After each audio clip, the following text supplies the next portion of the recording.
90일 성경 통독 신앙강좌의 자리에 나오신 성도분들을 환영하고 축복합니다. 오늘 우리가 함께 살펴볼 성경의 이야기는 레위기 말씀입니다. 레위기의 주제는 다음과 같습니다. 이스라엘의 성결과 거룩입니다. 이스라엘의 성결과 거룩에 대한 말씀 한 절 읽겠습니다. 나는 너희의 하나님이 되려고 너희를 애굽 땅에서 인도하여 낸 여호와라. 내가 거룩하니 너희도 거룩할지어다. 이 이야기를 다시 말한다면 이렇게 말할 수 있을 것입니다. 구속받은 자 너희여, 이제 너희는 거룩해져야 한다. 왜냐하면 너희를 구속한 내가, 너희를 구속한 구속자가 거룩하시기 때문이다. 그분이 거룩한 자이기 때문이다 라는 것이죠. 그래서 이것은 명령과도 같습니다. 다시 한번 말하지만 이 책의 핵심 단어는 거룩과 성결입니다. 가장 이것을 대표로 하여 그 모든 이야기가 담겨지는데요. 출애굽을 통해 구원받고 하나님과 언약을 맺어 하나님의 백성된 이스라엘이 하나님과 관계를 계속 유지하기 위해 지켜야 할 율법들을 기록하고 있습니다. 또한 이를 통해 거룩한 백성이 된 이스라엘이 하나님을 어떻게 섬기며 또한 어떻게 하나님의 백성으로서 살아가야 할지를 규정하는 책이죠. 하나님과 언약을 맺은 이스라엘, 이제 그들의 신분이 변하여 그들이 하나님을 섬기고 하나님의 백성으로서 살아가는 정체성에 대한 이야기, 그 정체성을 이어가도록 도와주는 규범과 규례에 대한 이야기가 바로 레위기인 것입니다. 이렇게 구분합니다. 피제사를 통한 정결과 삶 속에서의 성결이라. 이것을 다른 말로 표현하면 수직적 거룩과 수평적 거룩이라고도 말할 수 있습니다. 이 모든 말들은 조금의 차이는 있는 듯하여도 결국 내용은 그렇습니다. 하나님과 관계를 맺을 수 있는 그 길을 이야기하고 하나님과의 관계에 대한 이야기를 표현하며 삶으로서 거룩해져야 할 그 지침에 대한 이야기를 이어가는 것, 이것이 레위기의 말씀입니다. 좀 더 레위기의 말씀을 이해하고자 한 부분을 찾고 나누겠습니다. 먼저 시내산에서 이스라엘 백성들은 제1년 3월 15일부터 제2년 2월 20일까지 약 1년의 시간을 보내게 됩니다. 말씀에 보면 출애굽기 19장 1절부터 민수기 10장 11절까지가 출애굽한 이스라엘 백성이 시내산에서 보내었던 시간입니다. 그 이후에 다시 행진하는 이야기가 이어지는데요. 그 중에서도 레위기는 제2년 1월 1일부터 2월 1일까지 약 한 달간 그 속에서 말씀의 이야기로 나타나는 것이죠. 그런데 또 하나의 특징은 이것입니다. 레위기의 말씀이 어디와 연결되어 있는가 할 때 출애굽기 40장 17절 이하 곧 성막의 완성과 함께하는 이야기라는 것입니다. 성막이 완성되고 우리가 보았던 것은 무엇입니까? 여호와의 영광이 그곳에 충만히 임하였다는 사실입니다. 하늘에 구름이 덮이고 여호와의 강림하심이 그곳에 나타나 온 사람이 온 땅이 여호와의 임재를 바라보게 되는데, 그런데 한 가지 설명은 이것입니다. 성막에 거하시는 하나님의 임재는 분명 은혜입니다. 은혜로 이루어진 것이죠. 그러나 이야기는 그것으로 끝내지 않고 이제는 이스라엘이 그 은혜 안에서 하나님의 임재 안에서 살아가는 방법, 하나님의 백성으로 살아가는 그 방법을 배워야 하는데, 그것에 대한 이야기가 바로 이 레위기라는 것입니다. 레위기는 누가 이야기한 것입니까? 모세가 한 것입니까? 제사장들이 한 것입니까? 아니요. 하나님의 말씀이 모세에게 임하여 이스라엘에게 나타났던 규범인 것이죠. 그리고 그 규범의 핵심은 곧 거룩과 성결이란 주제를 갖고 있다는 것, 이것이 레위기의 기초입니다. 그 가운데 이제 내용을 조금 살펴보겠습니다. 먼저 1장에서 7장까지 제사에 대한 이야기가 나타납니다. 하나님께서 5가지 대표되는 제사의 법을 말씀하십니다. 번제, 소제, 화목제, 속죄제, 속건제, 이에 대한 제사 규례뿐 아니라 그것을 인도하는 집행하는 제사장의 집례 규정에 대해서도 곧이어 말씀하시는 이야기가 보여집니다. 그런데 제사가 무엇일까요? 이 제사는 크게 세 가지의 의미를 보여줍니다. 먼저는 왕이신 하나님과 그 백성 안에서 언약 관계 안에서 이루어진 것을 의미하는데요. 그 내용 세 가지는 다음과 같습니다. 속죄, 예물, 성찬인 것이죠.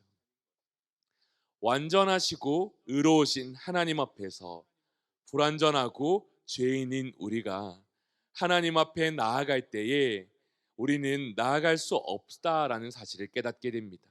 그런데 하나님이 그 나아옴을 허락하여 주시는데요. 우리 안에 있는 죄의 문제를 이 제물을 통하여 하나님께 제사로서 드릴 때 그곳에서 우리에게 속죄하시는 하나님의 은혜가 나타나는 것이죠. 그리고 또한 그것은 무엇입니까? 왕이신 하나님께 그 백성된 자들이 기쁨과 감사로 예물을 드리는 것이 나타납니다. 또한 무엇입니까? 성찬, 즉 이 화목제로서 이 하나님과 이스라엘 백성들이 공동체로 교제하며 누리는 그 연합됨, 그리고 그 주 안에 주어지는 평화와 안식, 그 평강이 이 성찬을 통해 드러나는 것이죠. 왕이신 하나님과 그 백성의 언약 관계 안에서 제사를 드리며 속죄의 은혜를 누리고 예물로서 감사를 고백하며 또 그 안에서 성찬을 나누어 화평을 누리고 평강을 누리는 것, 이것이 이 제사의 역할이었습니다. 하나님은 이와 같은 제사법에 대한 이야기를 하신 다음 한 인물들에 대한 이야기를 이어가십니다. 그것은 무엇이냐면 제사장입니다. 제사장의 이야기가 8장에서 10장까지 이어지는데요. 먼저 하나님이 택하신 아론과 그의 아들들이 제사장으로서 위임되는 것을 봅니다. 하나님은 그것을 허락하시죠. 그리고 난 다음에 그 택함 받은 자들이, 그 중에서도 택함 받은 아론이 하나님 앞에 나와 자신을 위해서, 공동체를 위해서 첫 번째 제사를 드리는데요. 그 또한 하나님이 매우 기쁘게 받으십니다. 왜냐하면 그 모든 것은 하나님의 뜻 안에서 말씀대로 이루어진 순종의 열매였기 때문입니다. 그런데 그 중에서도 한 가지의 모습이 이어 나타납니다. 이 아론의 아들들 중 나답과 아비후란 자들이 있었는데요. 이 자들이 다른 불로서 하나님의 말씀대로가 아니라 자기의 생각과 자기의 방법대로 다른 불로서 하나님께 제사를 드린 것입니다. 그 결과는 어땠습니까? 그들은 하나님의 심판을 받고 죽음에 이르게 됩니다. 이 또한 하나님이 말씀하셨던 그 거룩과 성결이란 주제와 연결됩니다. 하나님은 온 이스라엘 백성들에게 단호하게 그리고 분명하게 말씀하시는 것이죠. 내가 여호와니 너희는 내가 거룩하니 너희도 거룩할지어다. 하나님은 이제 그들을 하나님의 백성으로서 좀 더 엄하게, 좀 더 강하게, 좀 더 분명하게 이야기하시며 그들을 가르치시는 것 보게 됩니다. 제사장의 역할은 이렇습니다. 언약의 중재자, 하나님의 뜻을 분별하고 희생 제사를 주관하며 하나님과 사람 사이에 그 언약의 중재자가 되는 것이죠. 이스라엘 백성들이 그 언약 관계를 깨뜨리고 잃어버리고 떠나가지 않도록 그 속에서 중재해 주는 역할을 합니다. 또한 율법과 은혜의 중보자로서 그들에게 하나님의 말씀을 가르치고 그 기도함으로 그들의 영혼을, 그들의 삶을 하나님과 함께하는 삶으로 인도해 주는 역할을 합니다. 그런 제사장의 이야기가 이 8장에서 10장까지 이어집니다. 제사장의 이야기를 끝낸 다음 이어서 나타나는 것은 이제 정결 규례에 대한 이야기가 이어집니다.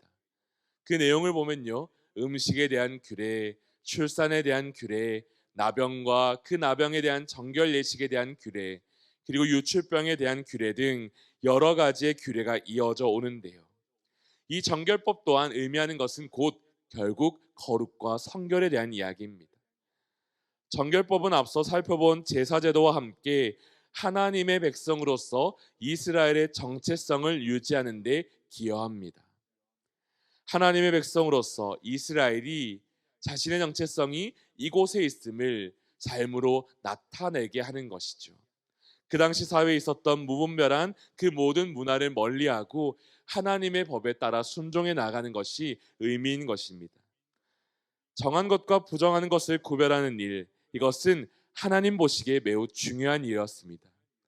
하나님 보시기에 매우 중요한 이 일이 이제는 이스라엘 백성의 삶에 큰 의미를 갖고서 그들에게 주어지는 것을 우리는 확인하게 됩니다. 곧 이어서 또 한 가지 이야기가 나타나는데요. 그것은 대속죄일에 관한 이야기입니다.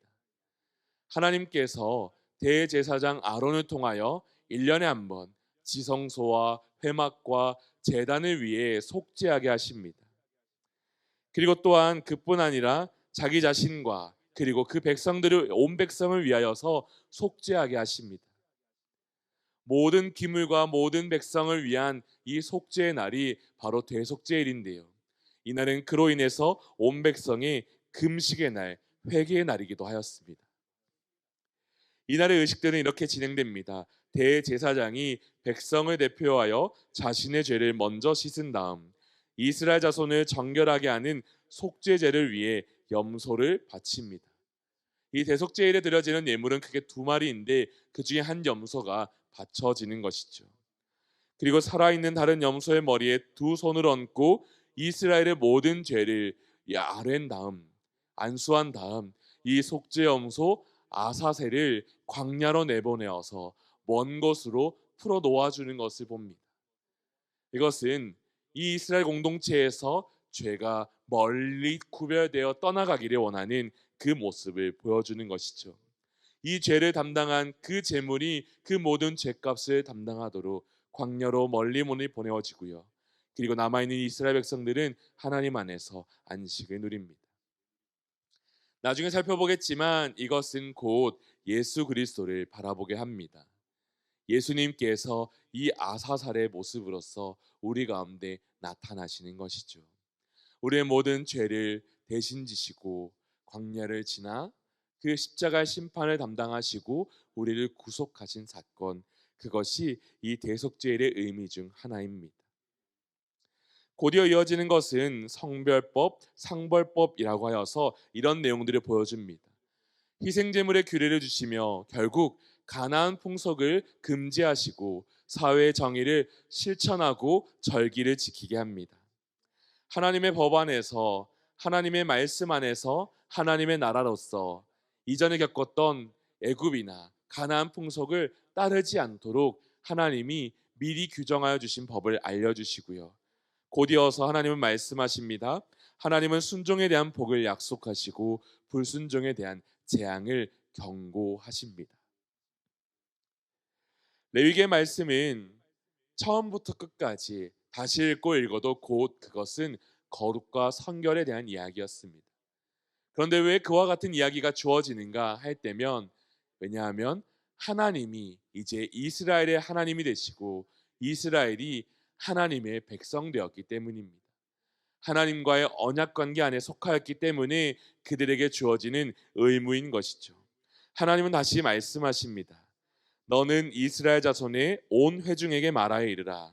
너희는 거룩하라. 이는 나 여호와 너희 하나님이 거룩함이니라. 하나님은 이 레위기의 말씀 안에서 끊임없이 부정한 것과 정결한 것을 구별하십니다. 그리고 이스라엘 백성들이 부정을 따르지 아니하고 정결함을 쫓아 살아갈 수 있도록, 그 거룩과 성결을 위하여 살아갈 수 있도록 끊임없이 말씀하시는 것을 봅니다. 그래서 우리는 생각하게 됩니다. 왜 이렇게 거룩과 성결을 강조하시는 것일까? 그런데 이 한 문장으로 정리하며 마치면 어떨까요? 하나님의 말씀은 결국 다른 것이 아닙니다.